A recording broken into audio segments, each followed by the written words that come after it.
राधे राधे सभी को जय श्री कृष्णा। स्वागत है आप सभी का हमारे यूट्यूब चैनल में। आज हम आपको सोमवार व्रत की कथा सुनाएंगे। कथा अच्छी लगे तो वीडियो को लाइक करें और चैनल को सब्सक्राइब करें। एक बार किसी नगर में एक साहूकार था। उसके घर में धन की कोई कमी नहीं थी, लेकिन कोई संतान न होने के कारण वह बहुत दुखी था। संतान प्राप्ति के लिए वह हर सोमवार को व्रत रखता था और पूरी श्रद्धा के साथ शिव मंदिर जाकर भगवान शिव और माता पार्वती की पूजा करता था। उसकी भक्ति देखकर एक दिन माँ पार्वती प्रसन्न होकर भगवान शिव से साहूकार की मनोकामना पूर्ण करने के लिए इच्छा व्यक्त की। माता पार्वती के आग्रह पर शिव जी ने साहूकार को पुत्र प्राप्ति का वरदान दिया, लेकिन उन्होंने बताया कि यह बालक 12 वर्ष तक ही जीवित रहेगा। माता पार्वती और भगवान शिव की बातचीत को साहूकार सुन रहा था, इसलिए उसे ना तो इस बात की खुशी थी और ना ही दुख। वह पहले की भांति शिव जी की पूजा करता रहा। कुछ समय बाद साहूकार की पत्नी ने एक पुत्र को जन्म दिया। जब वह बालक 11 वर्ष का हुआ तो उसे पढ़ने के लिए काशी भेज दिया गया। साहूकार ने पुत्र के मामा को बुलाकर उसे बहुत सारा धन देते हुए कहा कि तुम इस बालक को काशी विद्या प्राप्ति के लिए ले जाओ। तुम लोग रास्ते में यज्ञ कराते जाना और ब्राह्मणों को भोजन दक्षिणा देते हुए जाना। दोनों मामा भांजे इसी तरह करते, ब्राह्मणों को दान दक्षिणा देते और यज्ञ करते काशी नगरी निकल पड़े। इस दौरान रात में एक नगर पड़ा, जहाँ नगर के राजा की कन्या का विवाह था, लेकिन जिस राजकुमार से उसका विवाह होने वाला था वह एक आंख से काना था। राजकुमार के पिता ने अपने पुत्र के काना होने की बात को छुपाने के लिए सोचा, क्यों ना उसे साहूकार के पुत्र को दूल्हा बनाकर राजकुमारी से विवाह करा दूं।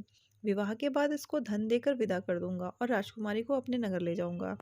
लड़के को दूल्हे के वस्त्र पहनाकर राजकुमारी से विवाह करा दिया गया। साहूकार का पुत्र ईमानदार था, उसे यह बात सही नहीं लगी, इसलिए उसने अवसर पाकर राजकुमारी के दुपट्टे पर लिखा कि तुम्हारा विवाह तो मेरे साथ हुआ है, लेकिन जिस राजकुमार के संग तुम्हें भेजा जाएगा वह एक आंख से काना है। मैं तो काशी पढ़ने जा रहा हूँ। जब राजकुमारी ने चुन्नी पर लिखी बातें पढ़ी तो उसने अपने माता पिता को यह बात बताई। राजा ने अपनी पुत्री को विदा नहीं किया, फिर बारात वापस लौट गई। दूसरी ओर साहूकार का लड़का और उसका मामा काशी पहुंचे और वहां जाकर उन्होंने यज्ञ किया। जिस दिन लड़का 12 साल का हुआ उस दिन भी यज्ञ का आयोजन था। लड़के ने अपने मामा से कहा कि मेरी तबीयत कुछ ठीक नहीं है। मामा ने कहा कि तुम अंदर जाकर आराम कर लो। शिव जी के वरदान अनुसार कुछ ही देर में उस बालक के प्राण निकल गए। मृत भांजे को देखकर उसके मामा ने विलाप करना शुरू कर दिया। संयोगवश उसी समय शिव जी और माता पार्वती उधर से जा रहे थे। पार्वती माता ने भोलेनाथ से कहा, स्वामी मुझे किसी के रोने की स्वर सहन नहीं हो रहा, आप इस व्यक्ति के कष्ट को अवश्य दूर करें। जब शिवजी मृत बालक के समीप गए तो वह बोले कि यह उसी साहूकार का पुत्र है जिसे मैंने 12 वर्ष की आयु का वरदान दिया था। अब इसकी आयु पूरी हो चुकी है, लेकिन मातृ भाव से विभोर माता पार्वती ने कहा, हे महादेव, आप इस बालक को और आयु देने की कृपा करें, अन्यथा इसके वियोग में इसके माता पिता भी तड़प तड़प कर मर जाएंगे। माता पार्वती के पुनः आग्रह पर भगवान शिव ने उस लड़के को जीवित होने का वरदान दिया। शिव जी की कृपा से वह लड़का जीवित हो गया। शिक्षा पूरी करके लड़का मामा के साथ अपने नगर की ओर वापस चल दिया। दोनों चलते हुए उसी नगर में पहुंचे जहां उसका विवाह था। उस नगर में भी उन्होंने यज्ञ का आयोजन किया। उस लड़के के ससुर ने उसे पहचान लिया और महल में ले जाकर उसकी खातिरदारी की और अपनी पुत्री को उसके साथ विदा किया।